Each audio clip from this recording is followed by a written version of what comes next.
Hi, everyone.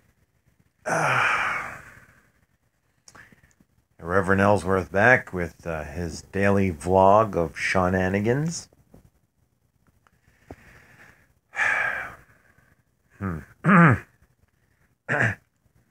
Apparently, this is my daily confessional booth, if you will. This is where we just talk about things. Let them go. Just let the things go. That's that's what the attempt is, but it's late. But it's technically after midnight, so it's a new day. Yeah, but I'm going to bed like really soon because I'm tired.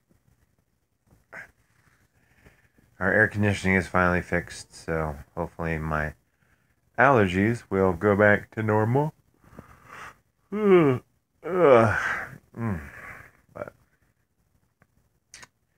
so I had an epiphany. I've been doing this trivia hosting thing now for 13 weeks, 14 weeks. It's something like that. Since like May 19th, so August 19th will actually be my 3 month. Is that how it works? 5 to 6, 7, 8. Yeah, 3 months. Look at that. Math.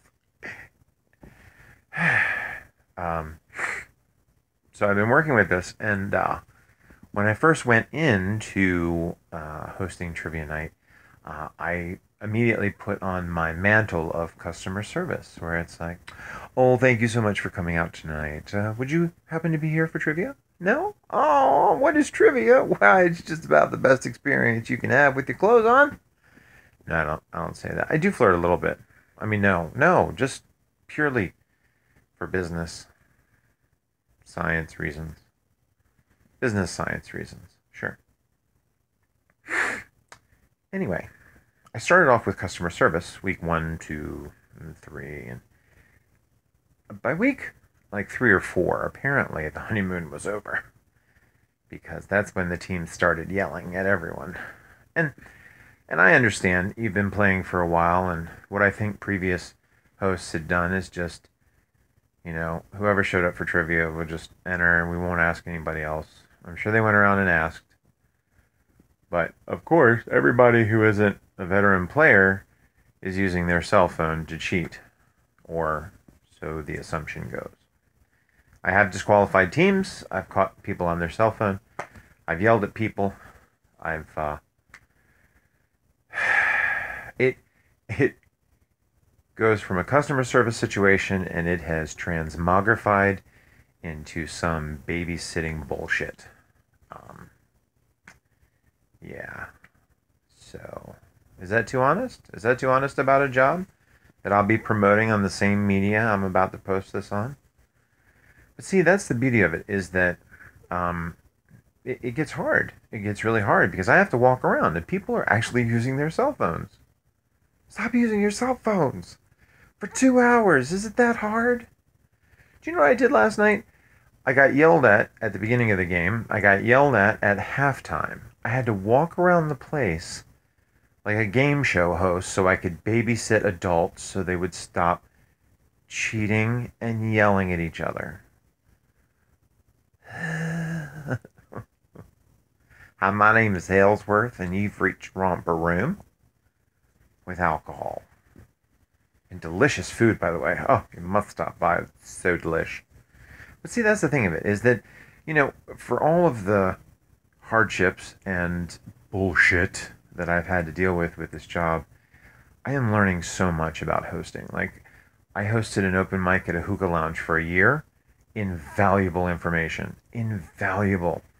If you really want to learn something, any kind of performance arts, if you want to do open mics, if you want to do comedy, speaking, whatever, just volunteer. Volunteer, get as much experience as you can in. And that's the same way with this trivia job, is that no matter how tough it gets, it doesn't matter because this is an opportunity. This is an amazing opportunity.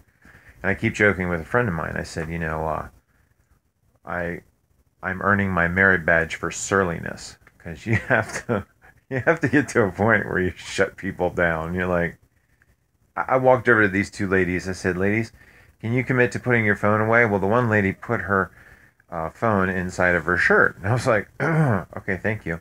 And I looked at the other phone and she's like, oh. So then she stuck it inside of her sister's shirt. And I was like,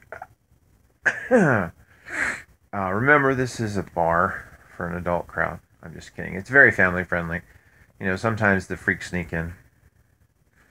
But no, it's a lot of fun, a very cool environment. We have a lot of different questions, sports. We had a question about the Giants. You know, the three all-time greatest Giants uh, home runs or something. I don't know. Barry Bonds was one. OTT was another one. You know, and it's funny too because um, when certain teams get the question right, they cheer so much that it's irritating that there might be cheating. You know, so it's like if you're gonna cheat, don't cheer so loud. That's just stupid. You know, hey, look at that! You sounded out Croatia, but it was spelled completely wrong. Okay, Google. I mean, see, this is what I'm talking about. This is why I'm doing the anger management vlog.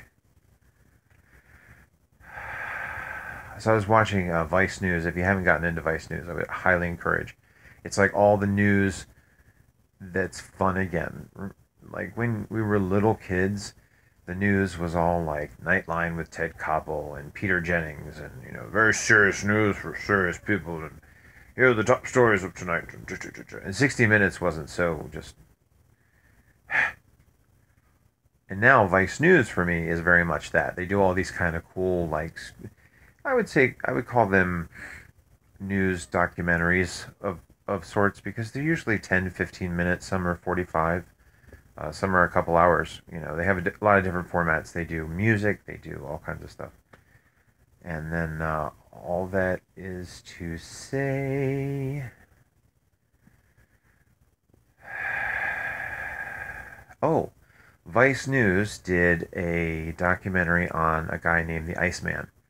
And apparently he has this breathing technique for withstanding cold temperatures. Well, I also like to do deep breathing, and I would really encourage you to do this. But one of the things the Iceman did, and I was kind of doing, but you want to do it in a controlled manner, is basically hyperventilating. You're basically trying to suck in more air than you let out. So you just... Now, of course, I'm stuffed right now with my allergies, so I'll try to do it through my mouth. You look kind of ridiculous, but stick with it.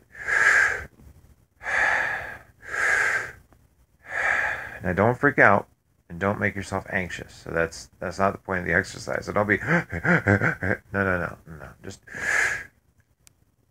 it's like you're playing ping pong with your lungs. So it's like kind of exhale and then immediately try to inhale back in. And what I find is that if I can breathe deeply enough, not only does it calm me down, but what it also does is it gives me goosebumps. I can't do it every time, and I'm not able to do it right now because I can't breathe through my nose.